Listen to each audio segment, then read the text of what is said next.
je crois qu'un grand échec du néolibéralisme, c'est que le néolibéralisme il crée beaucoup d'inégalités qui aujourd'hui permettent beaucoup de problèmes dans le monde. Et moi, envie de nous reculer.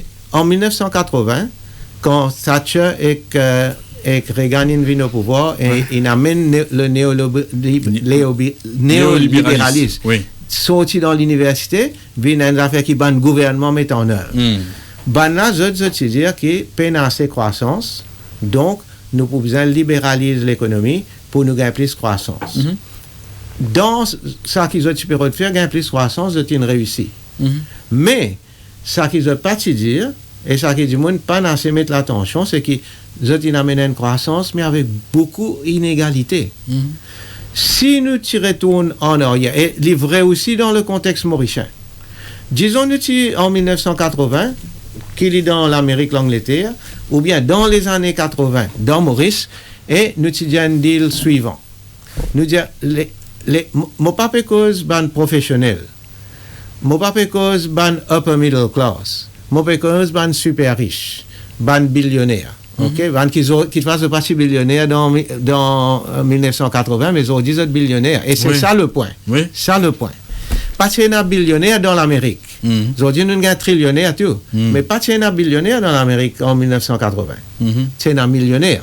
Oui. Alors, il y a une petite classe, et ça veut dire 1%. C'est ça, 1% les plus riches du pays, qui, si nous disons en 1980, nous pouvons libéraliser l'économie, nous pouvons faire beaucoup de casse.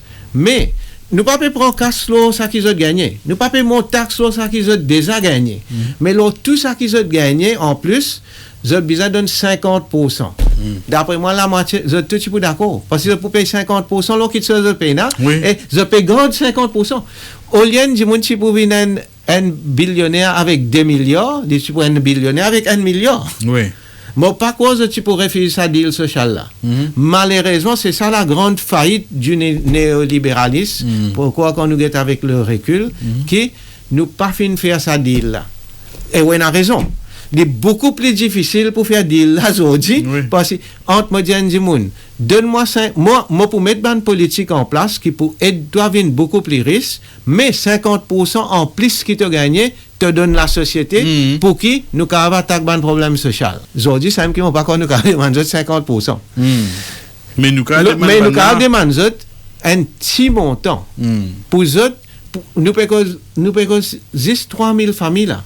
Les 3000 familles les plus riches. Je connais quand moi tu fais grandir, je peux cause des 5 familles. Aujourd'hui, il n'est pas juste les 5 familles. Pardon, excusez-moi. Non, ça va, il n'y a aucun problème. Il n'est pas juste les 5 familles. Ma grande-famille, là, peut mettre lesquelles. Oui, je ne sais pas content que je vais retaxer. Alors, moi, je pense ça aussi, besoin de dialogue avec eux. Eux aussi, eux vivent dans ce pays-là. Eux aussi, gagnent bénéfice. Eux gagnent bénéfice de une société. Côté on a moins de criminalité, moins de drogue, côté on a plus du monde qui est formé, côté on a plus du monde qui travaille, ils n'ont pas besoin de travailler à l'étranger, qui on a plus de cohésion sociale. Pareil, quand on dit que les touristes bénéficient de ça, ils bénéficient encore plus, ils vivent là tout le temps. Alors, pour dire ça, faire un petit effort de un petit pourcentage de milliards qu'ils ont gagnés, financer un programme national qui pour amener un bénéfice à tout le monde, inclus à eux.